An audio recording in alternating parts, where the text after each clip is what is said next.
ओम श्री चिन्मय सद्गुरवे नमः। श्रीमद् भगवद गीता द्वितीय अध्याय 66 नंबर श्लोका 66।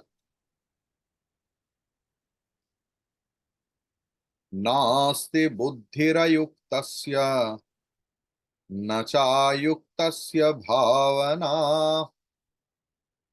न चाभावयतः शांतिः अशांतस्य कुतः सुखम। आहा। फिर से बोलिए, ये हमारे सबके लिए है।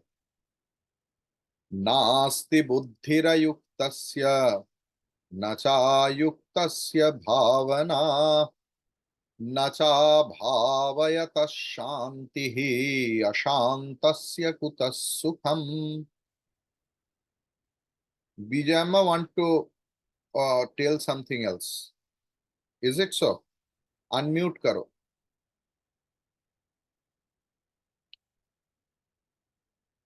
You don't want to say anything else? Okay.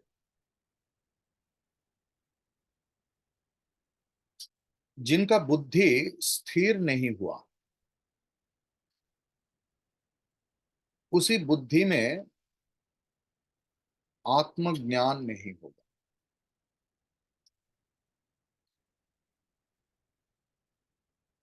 जैसे suppose you are an artist और आपको कुछ चित्र अंकन करने के लिए बोला और कैनवास कॉन्स्टेंटली ऐसे ऐसे हो रहा।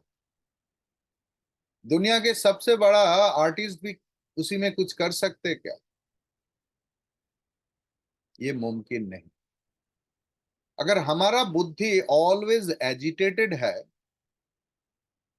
तो उसी बुद्धि में आत्मज्ञान नहीं होता।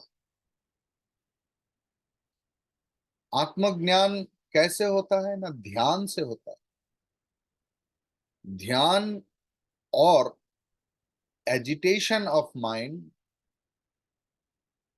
they are in the both in the opposite end of a stick.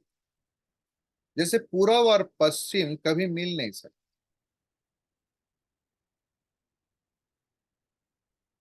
अगर आप ध्यान नहीं करेंगे तो मन में शांति नहीं आ सकता। जो व्यक्ति अशांत है, अशांत व्यक्ति के सुख नहीं होता। अब ये सोचना पड़ेगा कि पूर्णतः लाभ, शांति प्राप्ति के लिए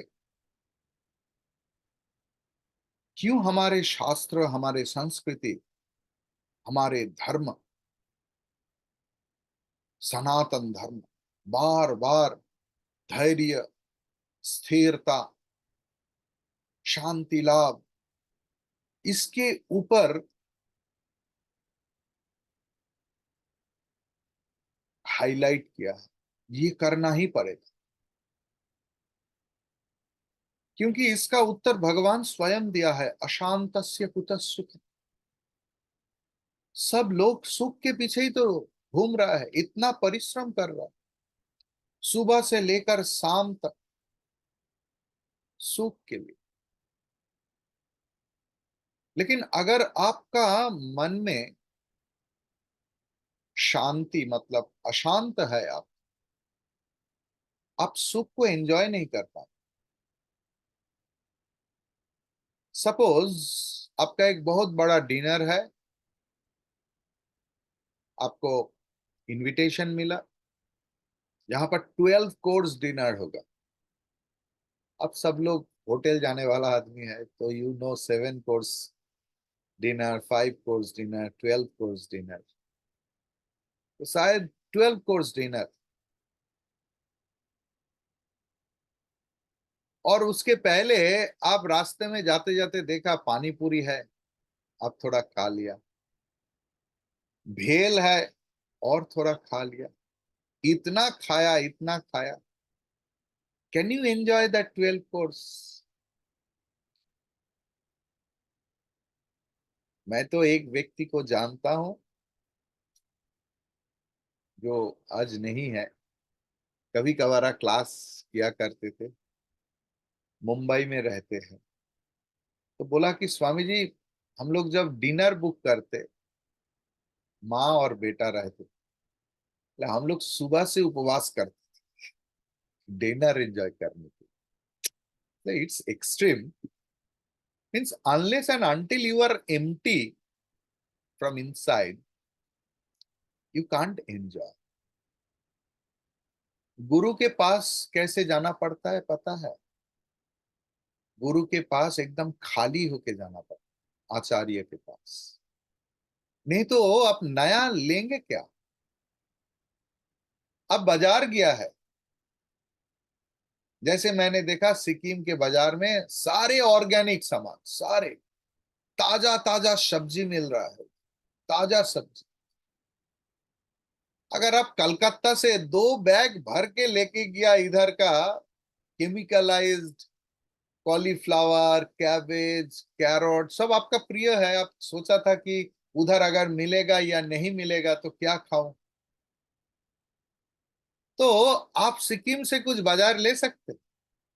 अगर वहां से ताजा सब्जी लेना है तो आपको वो बैग खाली करना पड़ेगा। आप लोग सब एक एक जगह पर प्रतिष्ठित है। कोई डॉक्टर है, कोई लॉयर है, कोई वंडरफुल होम मेकर, कोई बहुत बड़ा राइटर। लेकिन जब आचार्य के पास आ रहे हैं ना, मन से सब कुछ खाली करके आना पड़ता है, एकदम जीरो बन के, जो मैं कुछ नहीं जानता, तब आप लाभ उठा सकते हैं। देन यू कैन अप्रिशिएट शास्त्र एंड योर आचार। The most usefulness of A cup is it's emptiness. एक कप की व्यवहार योग्यता कब सर्वोच्च होता है? जब वो खाली होता है, तब आप उसमें टेमी टी डाल सकते हैं, है ना? ओहो, what a taste of organic tea. Unless and until it is totally empty, then उसके साथ कुछ मिलावट होगा तो असली स्वाद नहीं मिलेगा। जीवन में भी ऐसा ही है। मन शांत अगर ना होगा तो आत्म विकास के लिए जो बुद्धि की जरूरत होता है वो नहीं मिलेगा।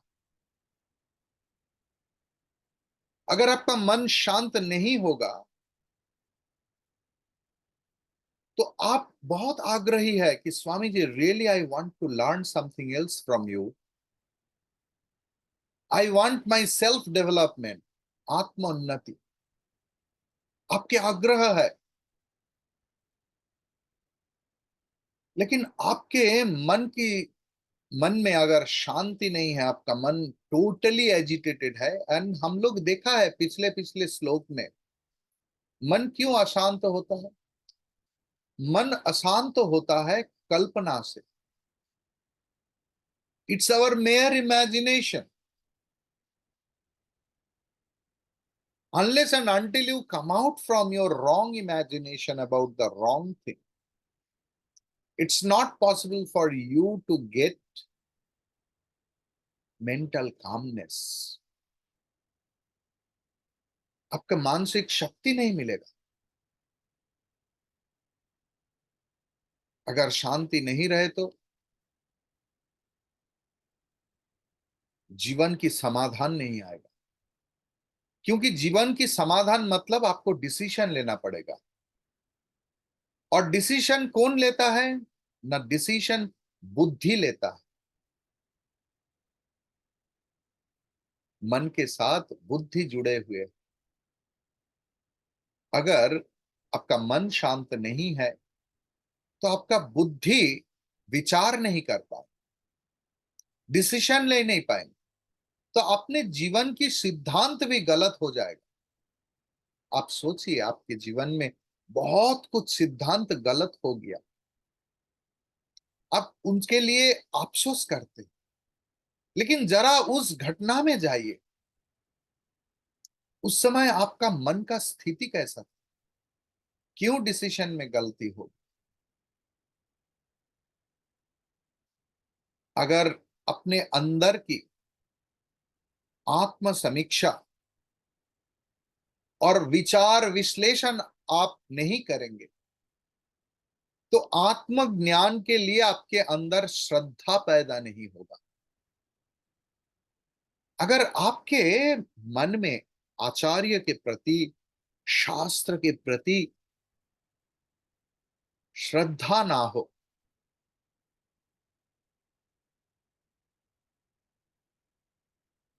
कुछ नहीं मिले। अगर श्रद्धा होगा ना, सब कुछ हो जाएगा।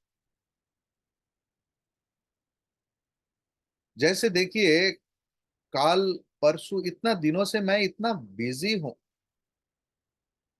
एक स्वामी आए, वो असुस्थ हो गया, उनके पीछे घूमते घूमते और कुछ काम में, तो काल मैं बहुत दूर गया था,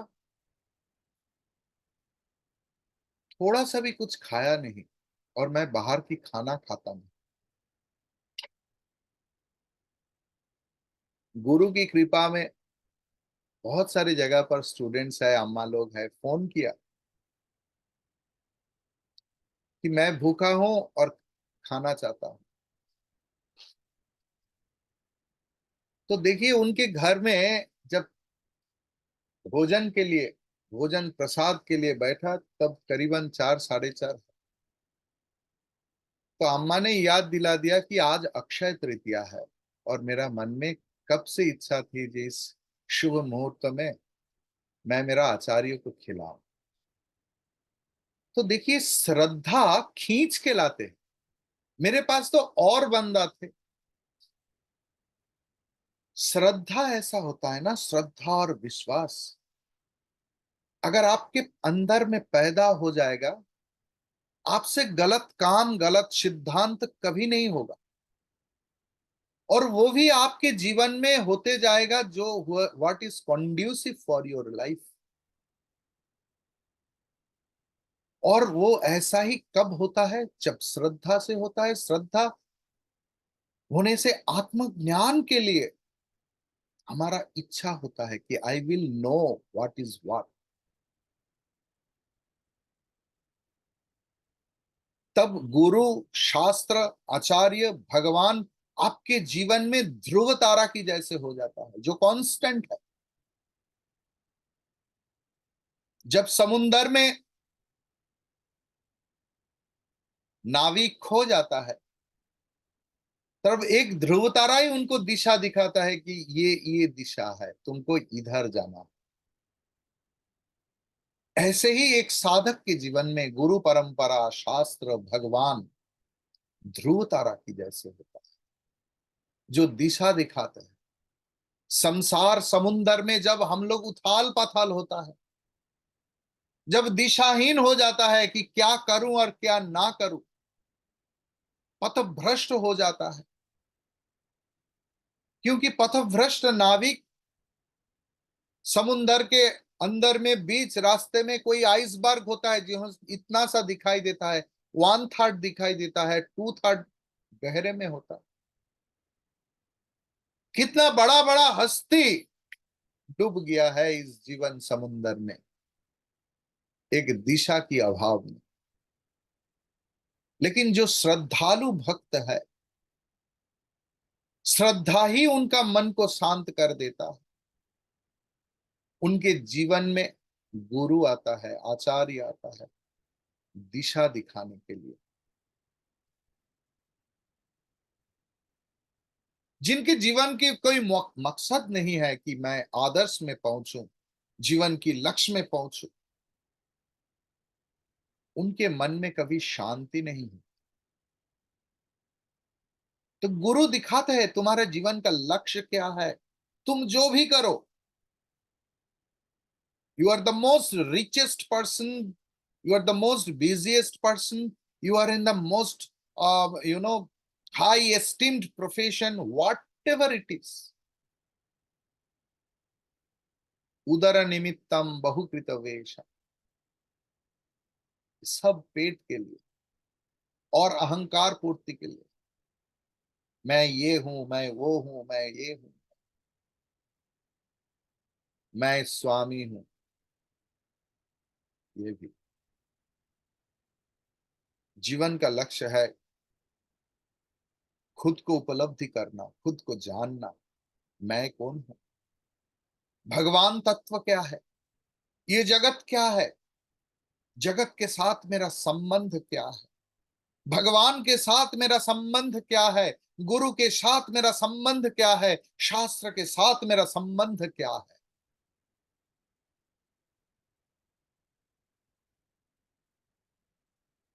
ऐसे वासना जिनकी मन में नहीं आएगा, वो जो जितना भी काम करे, जो भी करे,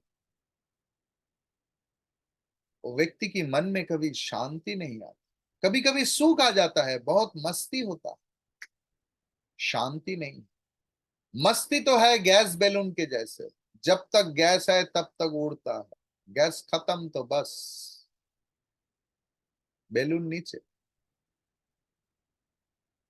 चंचल व्यक्ति का सुख नहीं है, सुख भी वो एंजॉय नहीं करता। अगर जीवन में सारे अनुकूल और प्रतिकूल अवस्था में, परिस्थिति में अपना जीवन का बैलेंस रखना चाहते हो, तो जीवन की जो परम सत्य है उनके बारे में थोड़ा सा अनुभव होना चाहिए।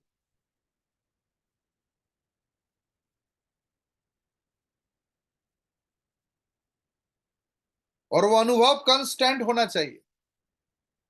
आपने क्लासिकल डांस या कुछ भी देखा है, एक व्यक्ति हर वक्त ताल को पकड़ के रखता है, उसके ऊपर कितना बोलबानी होता है ना। जो नर्तकी है, नर्तक है, उनको पता है कि उनके लिए वो ताल ही सब कुछ है। अगर वो ताल खत्म हो जाएगा, ताल हिल जाएगा, तो नर्तकी का नर्तन नष्ट हो जाता है।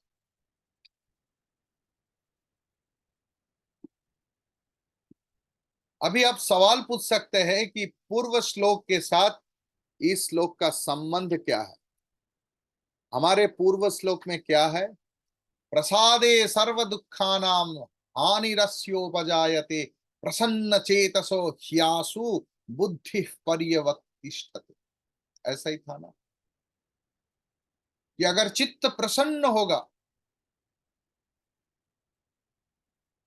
जिनका चित्त प्रसन्न हो गया है वही ज्ञानी है, क्योंकि ज्ञान उसमें एकदम पूरा तुरंत आ जाता है। और जब आपके मन में ज्ञान आ जाएगा, ज्ञान किसका? खुद का ज्ञान, आप कौन है। आप जानते नहीं आप कौन है, इसके लिए आपके अंदर इतना दुख। जिनके अंदर पूर्ण ज्ञान हो गया, मैं ब्रह्म हूं, मैं आत्मा हूं, मैं ही सब कुछ हूं, मैं ही जगत हूं, मैं ही मूर्ति में हूं जिनको सब पूजन करते और मैं भी पूजा करता हूं। ऐसे बोध जिनके अंदर आ जाता है, उनके सारे दुख की निवृत्ति हो जाता है। और इनके साथ इस श्लोक का संबंध क्या है, ये पहले सवाल होना चाहिए। तो पूर्व श्लोक में क्या था ना? अगर किसी का मन और इंद्रिय अपने वश में आ गया, सोच समझ कर, दबा के नहीं, सोच समझ, वो व्यक्ति अनासक्त हो जाता है। वो रह सकता है 5 स्टार होटल में, मिला है क्या कर, वंदे भारत में जा रहा है या फ्लाइट में जा रहा है, उनका कोई कुछ नहीं। ये जाने का माध्यम है भाई। अनासक्त, जो मिल रहा है उसी में ही सुख, सुख शांति सब कुछ मिलता और उनका चित्त समाहित हो जाता है।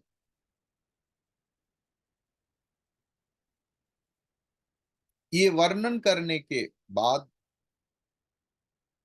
अभी इस श्लोक में बोल रहा है कि इसका विपरीत जिनका होता है, जिनका मन, जिनका इंद्रिय अपने वश में नहीं, जो व्यक्ति फ्रीडम के लिए लड़ रहा है, I want freedom, women freedom, main freedom, ये फ्रीडम, वो फ्रीडम, हमारे स्वाधीनता कहाँ है, ये सब बोल रहे हैं। लड़ सकते हैं बाहर की फ्रीडम के लिए, लेकिन अपने आप अपने मन और इंद्रिय की दासत्व करते हैं, उस व्यक्तियों के लिए ये श्लोक है।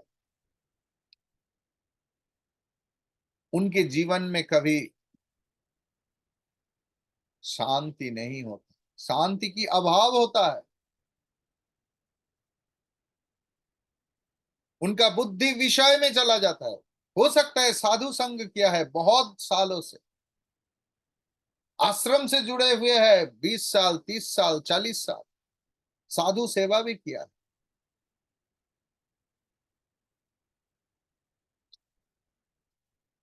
साधु के साथ देखा एक कमंडल रहता है, वो नीम का पेड़ से बना होता है। साधु के साथ ही वो चारों धाम करते हैं, लेकिन उसमें नीम का कड़वापन घटता नहीं, जाता नहीं। अब जानते हैं। तो अब जितना भी करो, जितना भी सेवा करो, जितना भी साधु संग करो, अगर आपके मन की स्थिति ऐसा नहीं होगा, शांति नहीं मिलेगी।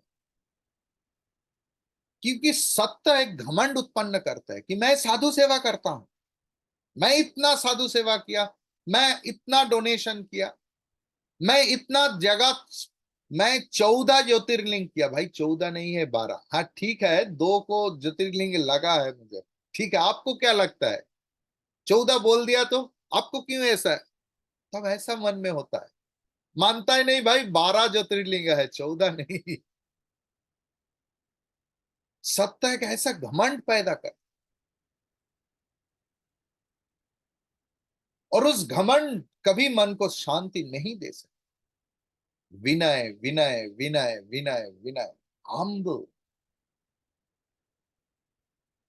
साधु संत के पास एकदम दीन भिखारी की तरह जाओ, जैसे तुम्हारे पास कुछ नहीं है। ना तो है तुम्हारे पास श्रद्धा, ना तो है एडिक्वेट भक्ति, ना तो है एडिक्वेट, कुछ नहीं है। तुम दीनहीन भिखारी हो। संत से मांगो, मुझे श्रद्धा दो, भक्ति दो, विवेक दो, वैराग्य दो, तब तो आएगा।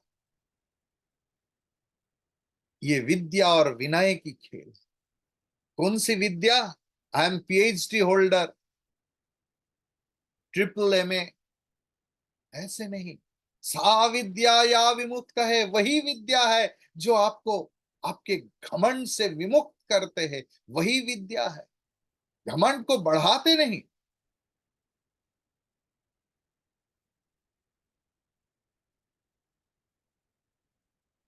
घमंड रहते हैं तो बुद्धि विषय के साथ चलते, और उनका बुद्धि विचलित हो जाता है, और विचलित बुद्धि से कभी सही सिद्धांत नहीं ले सकते हैं जीवन की।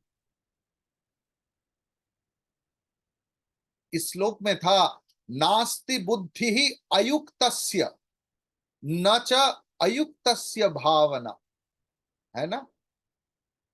तो ये अयुक्त मतलब क्या है?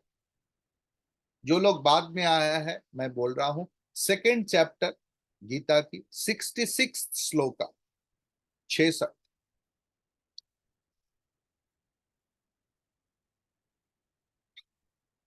अयुक्त मतलब न युक्त इति अयुक्त, जिनका मन योग युक्त नहीं।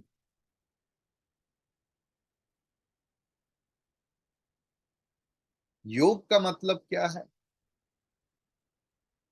योग का मतलब है वियोग। ठीक है ना?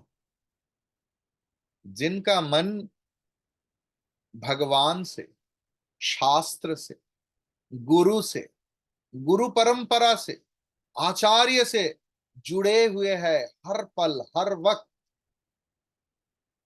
उनका मन विषय से, संसार से वियुक्त होता है।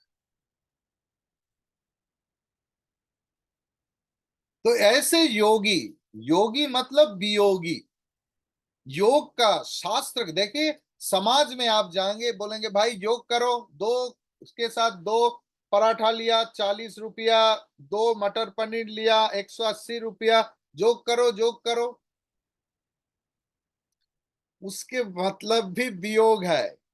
आप जितना योग कर रहे हैं ना, आपके पॉकेट से, जेब से उतना ही वियोग हो रहा है ना? भगवान में जो व्यक्ति युक्त है, शास्त्र के साथ, गुरु के साथ, वो व्यक्ति जगत के साथ, संसार के साथ वियोगी बन जाता है। ऐसे व्यक्ति को युक्त पुरुष बोलता है। लेकिन जो व्यक्ति खुद को, जो व्यक्ति के पास ये शास्त्र, चिन्मय मिशन, गुरु, अपने सोसाइटी में घमंड के लिए एक वस्तु है, वो व्यक्ति युक्त नहीं, वो भी अयुक्त है। देखो मेरे पास, मेरे साथ इस साधु का पिक्चर, इतना लोग मुझे, उनको फॉलो करता है, 2 मिलियन पीपल, और वो मेरे साथ फोटो खींचा। ये व्यक्ति युक्त नहीं, फिजिकली करीबनेस नहीं, मेंटली गुरु के आदर्श के साथ। अगर ऐसे नहीं होगा, वो व्यक्ति इंद्रिय की दास है, वो व्यक्ति विषय की दास है। अभी सवाल हो सकता है कि बुद्धि क्या है, और अयुक्त व्यक्ति जो होता है उनके पास बुद्धि की अभाव क्यों होता है? देखिए, आपको सोचना पड़ेगा कि ये किस प्रकरण चल रहा है।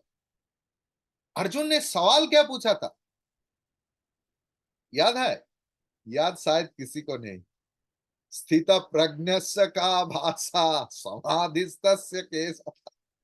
इसका उत्तर भगवान दे रहा है। हाँ, वो 54 नंबर श्लोक में था, 54। और भगवान उनका सवाल देते देते जा रहा है। तो बुद्धि ही बुद्धि है। जिनका बुद्धि विषय मुखी नहीं है, मतलब जिनका बुद्धि विषय विमुख है,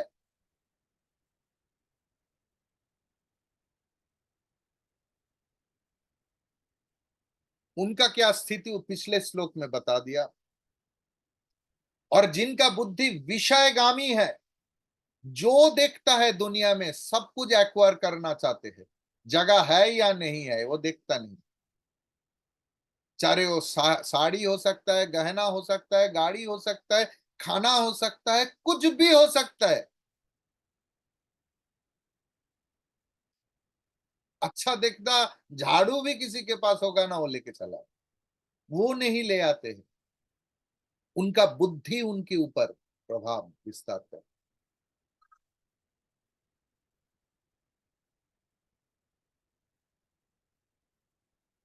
विश्वास कीजिए, ऐसा ही होता है।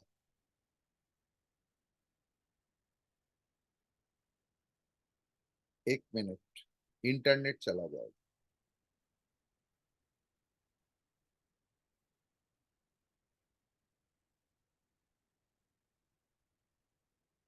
तो ऐसा ही होता है।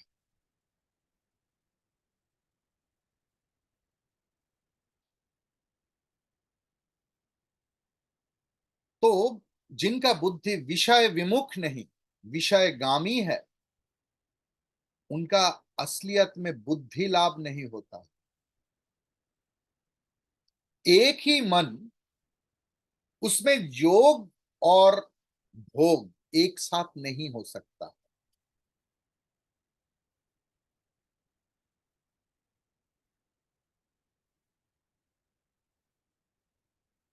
अभी भगवान ने बताया है, न च अयुक्तस्य भावना। अयुक्त व्यक्ति की मन में भावना भी नहीं है। इसका मतलब क्या है? तो पहले ही बोल दिया है कि जो व्यक्ति अयुक्त है, शास्त्र के साथ जो जिनका युक्त नहीं है, जो व्यक्ति गुरु के साथ, आचार्य के साथ, परंपरा के साथ, संस्कृति के साथ, वो निश्चयात्मिका ब्रह्म बुद्धि नहीं होता है। तो उनका बुद्धि कभी स्थिर नहीं होता है। वो व्यक्ति का कभी ब्रह्म चिंतन, भावना मतलब चिंतन,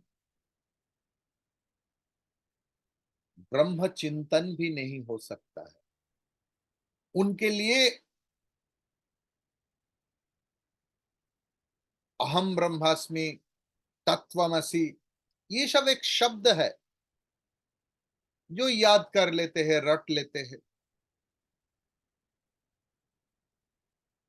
लेकिन इनके पीछे जो सोच है वो उनके मन में नहीं आता। अभी नच अभावत अभावयतः शांति ही, है ना? नचा भावयत शांति ही मीन्स न च अभावयतः। इसका भावार्थ क्या है? शांति का मतलब ही है विषय से मन को हटाना, जिसके जिनको शास्त्र में उपरति कहा। मन विषय में लगे हुए नहीं, विषय में उनको जोर पूर्वक लगाना पड़ता है। जैसे हम लोग अगर भगवान श्री राम कृष्ण देव की जीवनी देखें, तो समाधि से उठकर ही वो पहला क्या बोलते थे पता है? पानी पिएंगे, जलेबी खाऊंगा, बर्फ खाऊंगा। वाई? क्योंकि उनको ट्रांजैक्शन करना है लोगों के साथ। मन इतना ऊंचा में उठा हुआ है कि उसको नीचे उतारने के लिए ये सब जगत की बात बोलना पड़ता। और हमारे ठीक अपोजिट है।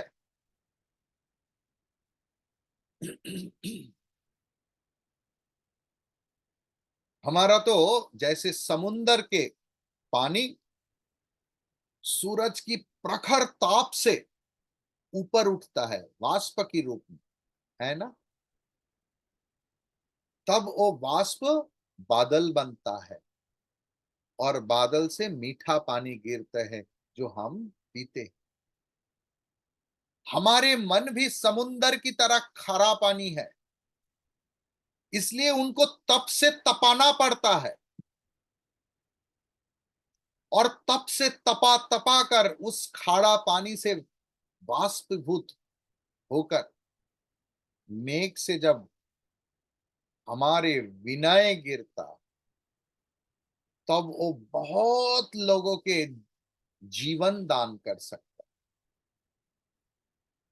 समझ में आया क्यों तपस्या की जरूरत है? अभी विषय तृष्णा की निवृत्ति। अभी देखो, सुख और शांति को समान मत करो। सुख कैसे है? सुख है लाइक हाई टाइड, ज्वार आता है गंगा में, बाण आता है। और दुख क्या होता है ना, जब भाटा होता है। भाटा मतलब जब नदी के पानी समुंदर की ओर जाते हैं, और ज्वार मतलब जब समुंदर के पानी नदी में आता है।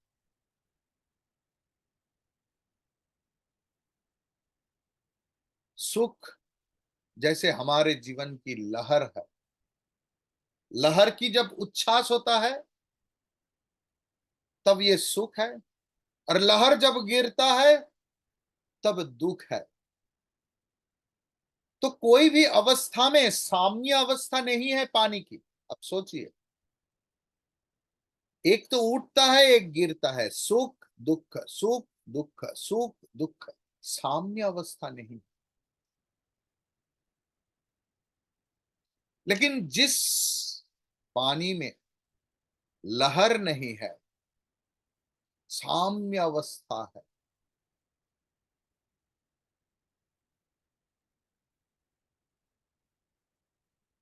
वही प्रशांत सरोवर, उसे ही आप शांति बोल सकते हैं। सुख और दुख दोनों ही हमारे मन को एजिटेटेड करते हैं। सुख और दुख एक ही सिक्के की दो पीठ है। लेकिन शांति का मतलब स्थिरता। विषय बहुत है,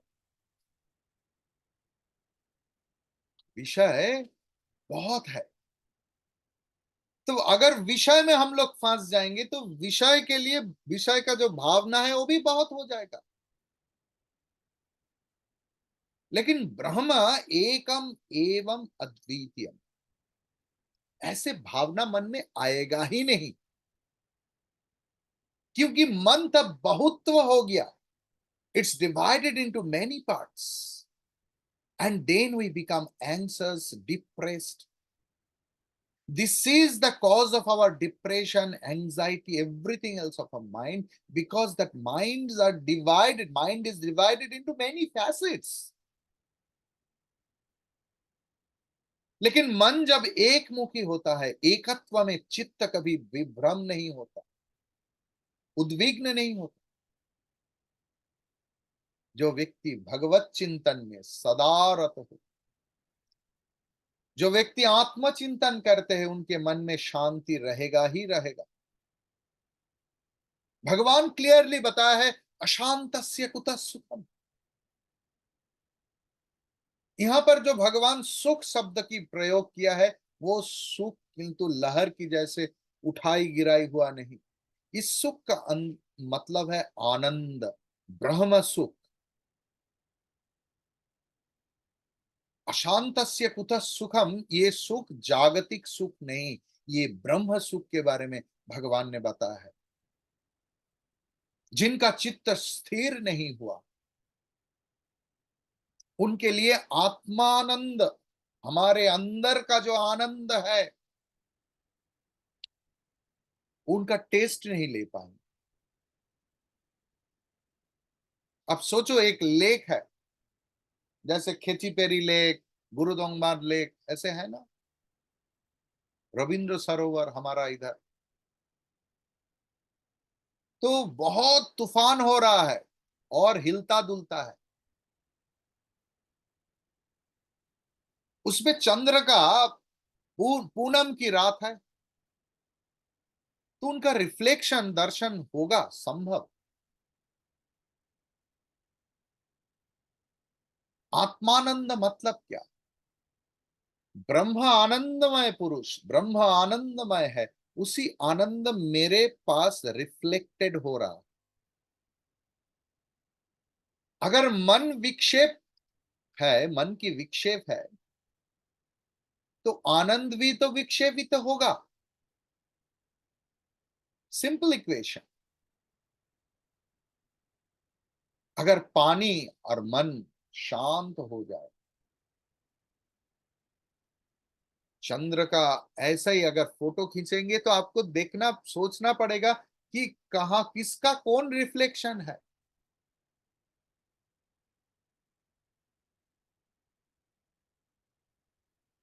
सोनार हाथे सोनार काकोन केकार अलंकार।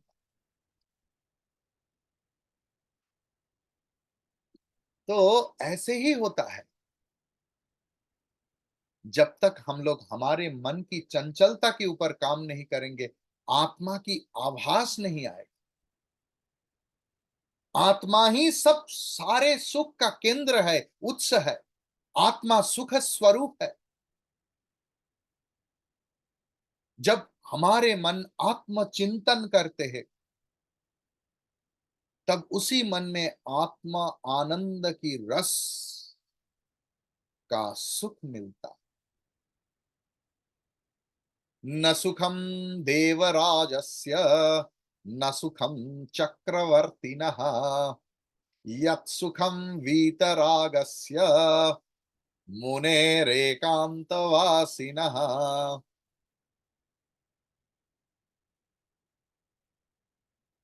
देवराज इंद्र या तो चक्रवर्ती राजा, दोनों का ही ये सुख का सौभाग्य नहीं होता है। जो एक वितरागी वैरागी सन्यासी, एक एकांतवासी मुनि का जो सुख होता है, वो सुख सबसे धन संपन्न, the richest fellow in the world can have.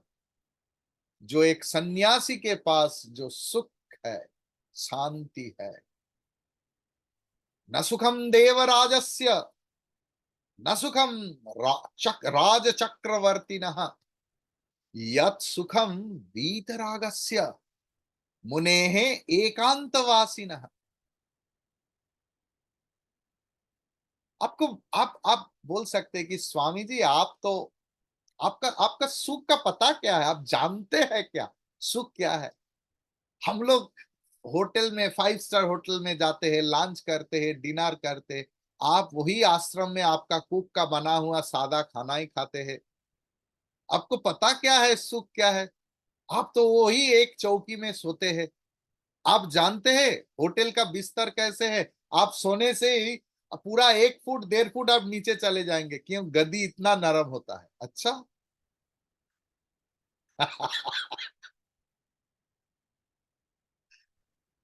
तो विषय में तो सुख है स्वामी जी।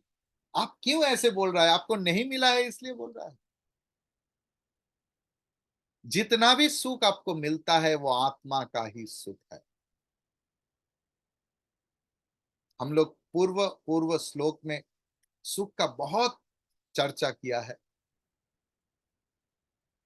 सिर्फ यही याद में रखो, जगत में जितना सुख है वो आत्मा का ही सुख। नवारे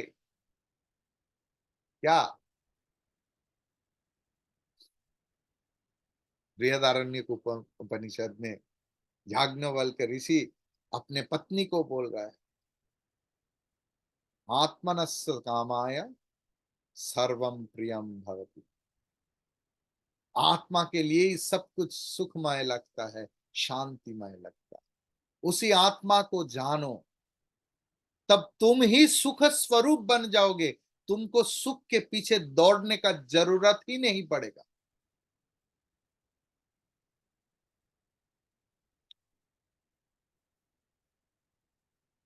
ठीक है, अगर हम लोग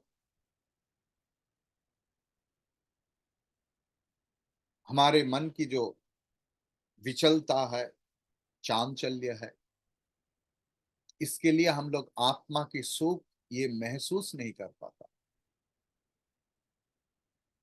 लेकिन अगर एक पल के लिए आपका मन स्तब्ध हो जाए, उसी मन में आत्मा की प्रतिबिंब प्रतिभासित होता है और उस आनंद की अनुभव होता है। लेकिन वो आनंद स्थायी नहीं होता है, क्योंकि फिर से एक वासना की प्रवाह आ जाता है और मन को चंचल कर देता है।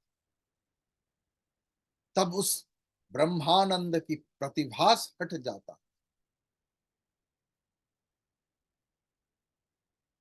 आनंद की अभाव होता है। लेकिन हर रोज हर पल अभ्यास और वैराग्य के साथ मन का जब विक्षेप दोष चला जाता है, तब मन एकाग्र हो जाता है और एकाग्र मन में आनंद प्रतिभासित होता है, रिफ्लेक्टेड होता है। और वो कैसे होगा? नियम पूर्वक स्वाध्याय पढ़ना कुछ, श्रवण, मनन और निदिध्यासन, जप और गुरु सेवा, शास्त्र में बोला हुआ श्रवण मनन निदिध्यासन और गुरु सेवा, यही साधना है। सिर्फ इसी साधन से ही किसी व्यक्ति का मन का विक्षेप दूर हो सकता है। इसीलिए साधक को निरंतर चेष्टा करना पड़ेगा और सावधान रहना पड़ेगा। मन इधर उधर भागेगा, लेकिन सावधान रहोगे ना, उसी मन को आप वापस ले आ सकते हो। अलर्टनेस इज साधन, सावधानी ही साधन है। हरिओम तत्सत।